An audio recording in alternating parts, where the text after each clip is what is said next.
What's up, good vibes? It's me again. Welcome back to me. Namiss ko kayo kasi ang tagal ko talagang hindi nakapag-vlog and sorry guys. Pero anyway, today I'm having a voice sesh episode 1. So, di ba? Panis, may bago tayong content guys. Wow! And today, may makakasama akong special guest. So, kakatapos lang namin manood ng movie and sana naka-recover na siya dun sa movie na yon kasi baka yun yung mapag-usapan namin sa vlog na to. Anyway, papakilala ko na siya guys. So, would like to introduce my senior high school friend. Hello, Angel! Hey! Anyway, ayun na nga. Handa ka na ba? Rated kayo! Pwede na. Anyway, so, may mga questions ako and may mga questions na galing sa friend namin. Nagtanong ako sa kanila kung anong gusto nilang itanong kay Angge. So, ito yung mga gusto nilang itanong sa'yo na sasagutin mo. So, yun. Pero bago yun, syempre, kamusta ka naman? How are you, girl? Okay naman. Eto, di pa magaling yung siputubo ko. Pero, go. Papunta na doon. Malapit Yes. na. Yes. Papunta. Malapit na yan. Anyway, bago tayo magtanungan talaga, paano ba talaga nag-start yung friendship natin? Paano nga ba? Kasi as far as I remember, yung Bandalasik or yung Fab MCO. Medyo nag-start na tayo sa FabM. Medyo nag-uusap na tayo nun kasi magka-row tayo. Tapos, ayun na. Ayun na. Tuloy-tuloy na. Hindi siya nakapasok nun, guys. Na-late ng gising. Ano ka na pumasok? 11! Doon tayo nag-start, Fab. So, yun. Tapos nagkasama kami sa Bandalasik. Yun talaga yung pinaka-memorable first talagang bonding. Kasama nun si Eric Espira. Anyway, eto na nga. First question to ha. Easy level. Easy lang to. Sobrang tungkol lang to sa'yo. Ano ka ba? Risk taker ka ba? Or go with the flow ka lang? Ganon. Alam mo, nakihirap agad? Ay! Mahirap pa yun! Risk Madali lang. Parang, depende. Depende kung ano yan, event or what. Like, Example, sige magbigay tayo specific situation. Sa life, example, sa future mo, sa tingin mo ba magiging risk taker ka? yes. Wow! Ayoko nang go with the flow, parang never ako maging ganun. Mm, Kasi, you know, as an overthinker, parang hindi ko kaya sabihin na go with the flow na lang. Hindi. true. Oops, my ads! Pero what if? Joke lang! Kalmahan nyo guys kasi props lang talaga yung mic namin. Kaya naman balik na tayo. Anyway, eto na nga. Galing to sa friend natin. Na-close natin. Close natin. What is that one trait of yours that you are really proud of? Trait. Siguro yung yung pagiging mabait ko. True naman. Hindi! Totoo naman! Bakit? Ay! May nagsasend comment sa kabilang side. Hindi, pero feel ko naman mabait ako kasi, at saka let's be more specific. Yung kapag, kahanggat kaya kong tulungan yung tao, gagawin ko. Kasi, you know, dyan tayo binibigyan ng blessings ni Lord. Yes. Yes, kuri-kuri ka dyan. So, ayun na nga. Ito na talaga. Ready ka na ba? Next question. Hindi. Pero madali lang talaga yon yung mga nauna nating questions. Ngayon naman, madali lang din to kasi gusto ko lang ng opinion mo about this? And syempre magandang pag-usapan to since in a relationship si Angge. So, eto na nga. As a girl, gaano kahalaga sa'yo yung panliligaw or yung ligawan stage sa isang relationship?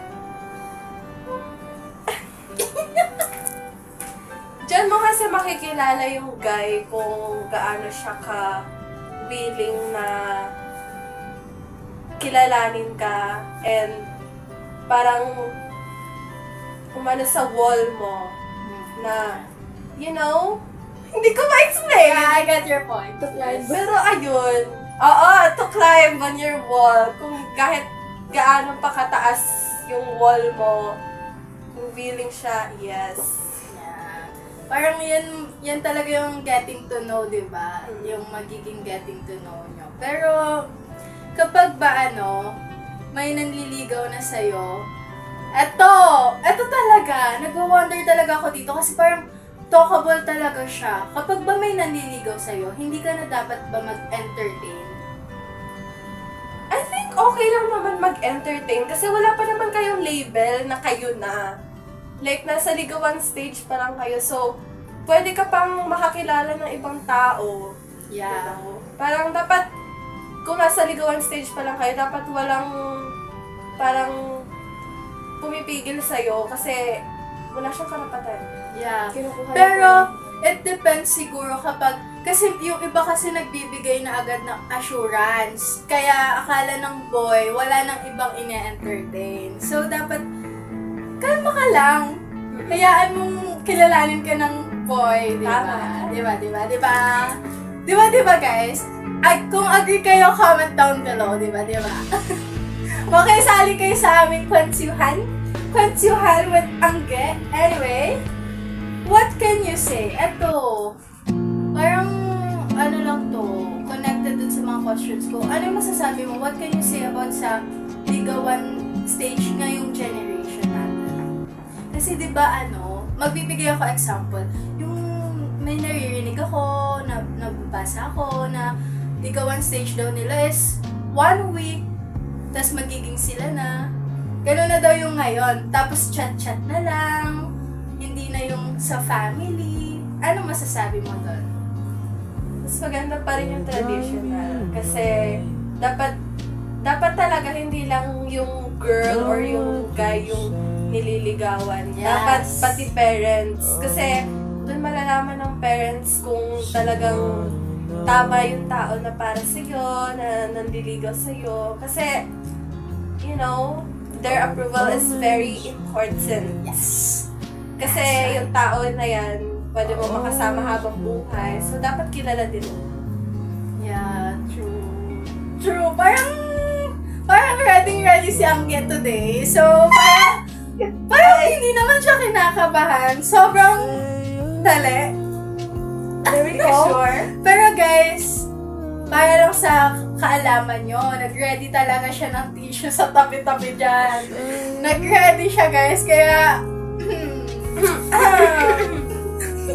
para ba yan sa mga luha? O para ba yan sa... Sa sub-M? Sa sub-M grade ko. Ay, joke lang. Ibang talent yun. Iba yun. Iba yun. Iba, ang layo na nun. Wag mo na yun, guys. Okay, Basta next. ready. Anyway, masyado kasi malabo eh. Dapat ba? Eto! Since may relationship ka ngayon, eto, galing to sa akin. Ano siya, dapat bang magbigayan ng social media accounts or accounts sa kahit yung mag-boyfriend and girlfriend? Kayo, isa position mo rin? No. Why? Ano na yun? Sign of respect. At saka kahit naman na mag-jowa kayo, dapat may privacy pa rin. Yes! At saka hindi mo kailangan gawin yun kung may tiwala ka sa partner mo. Yun lang. That's a perfect answer for me. That's really nice kasi 'di ba pag may respect ka, tapos may privacy kayong dalawa. It's so nice to have like relationship like that. So, anyway, eto talaga guys. Alam niyo ba, bago ko tanong to kay Angge, kasi eto talaga yung parang siyang sobrang niyang lalang tanong. For me lang naman. Ewan ko kay Angge, pag narinig niya. So, kasi guys, nung sinend to sa akin, kinabahan talaga ako, OMG ako. Oh my Sa God! kanya. And sabi ko, pwede ko ba itong itanong? Kasi baka mamaya, magtampo sa akin si Angel. Pero, I think, pwede na ayaw niya yon. Go. So, ito na nga. Live reaction. What if? Wala, what if? What if talaga? Ito talaga yung una niyang tanong. Legit! I'm so ready to hear your answer for this.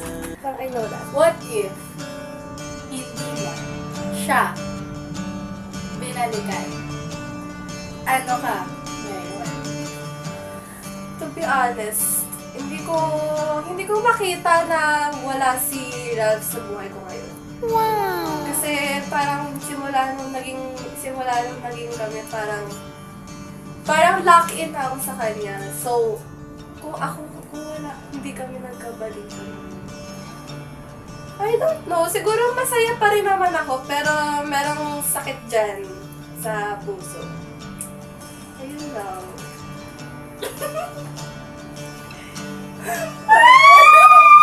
Sabi ko na!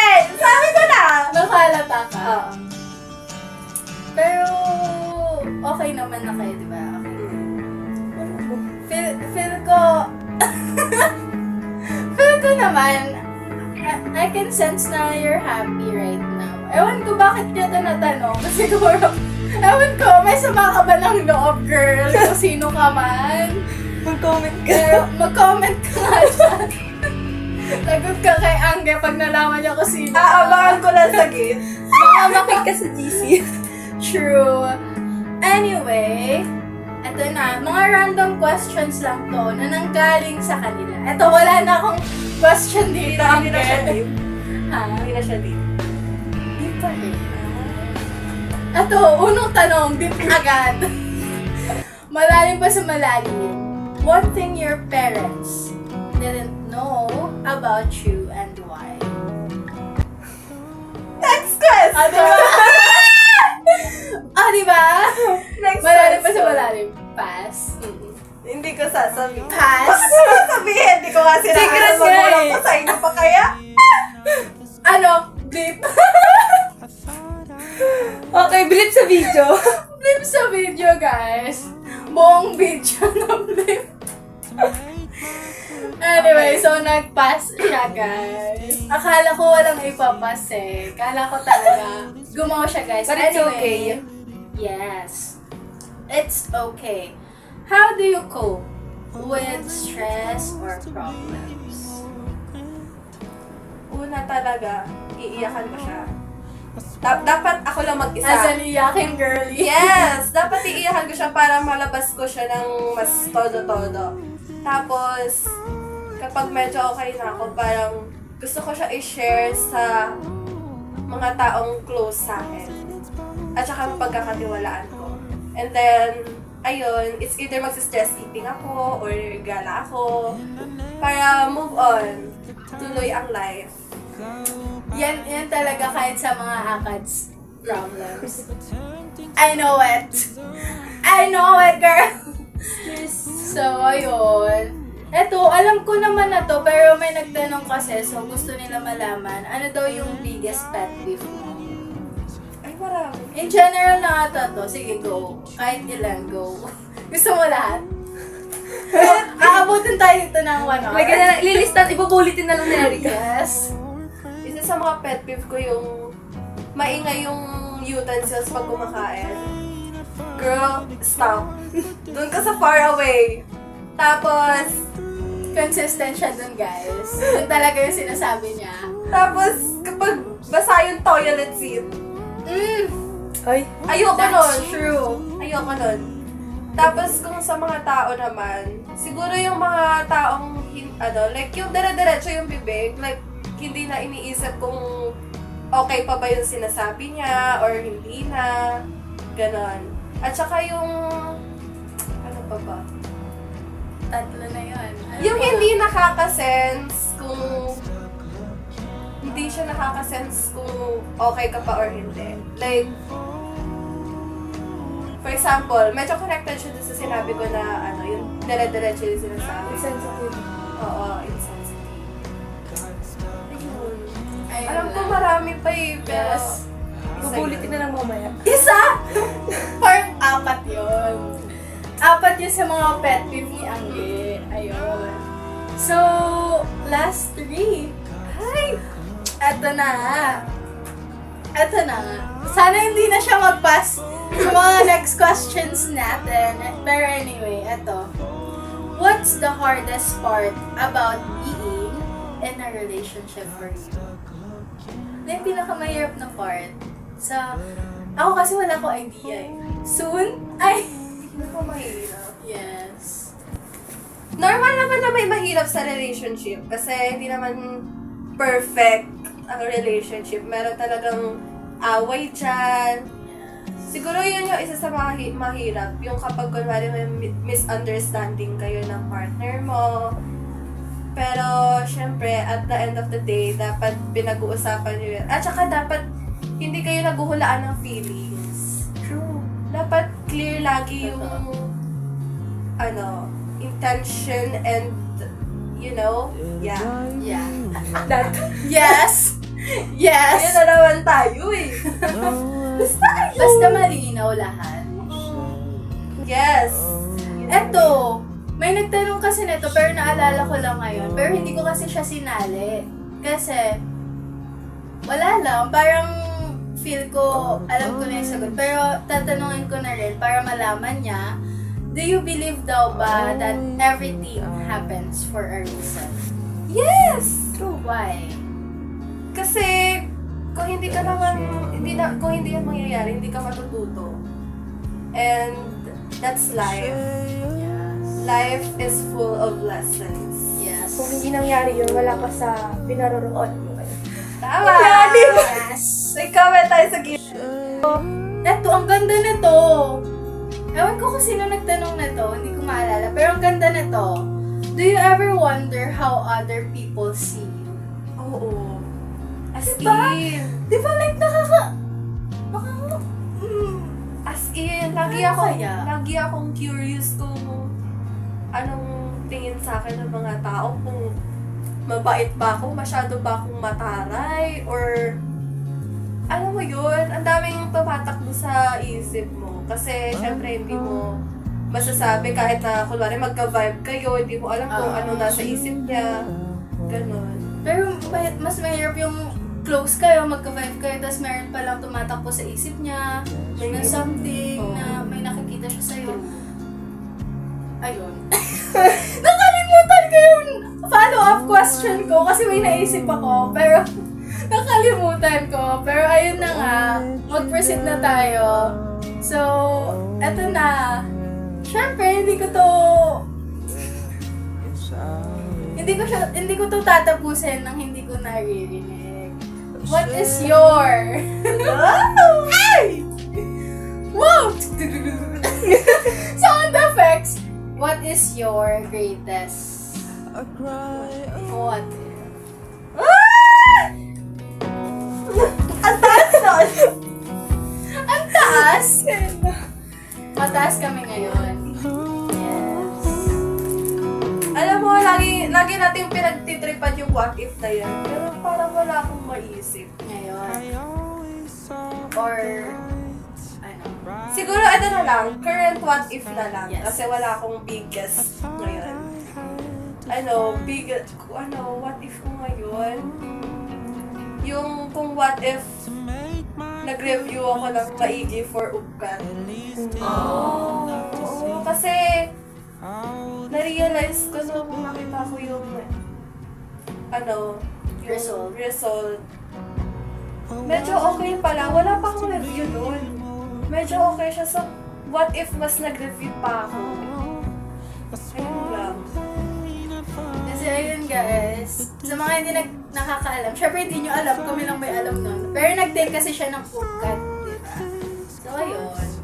Pero okay lang yun kasi may UST. Yeah. Kung hindi Hello, para, hello. hindi para sa Hello, UP, hello.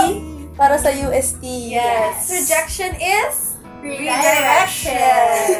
At yun na nga guys, maraming salamat sa lahat. Thanks to all. Thanks y'all. Anyway, Bye-bye! so yun na nga guys. Thank you for watching and I hope you enjoyed this The Voice Sash episode 1. Diba? Bye! Pasabog agad yung special guest and sana kung sino man yung mga susunod na episode natin, sana tuloy-tuloy na tong video na to. And ayun na nga. XOXO. Daddy. Gossip Girl. Bye.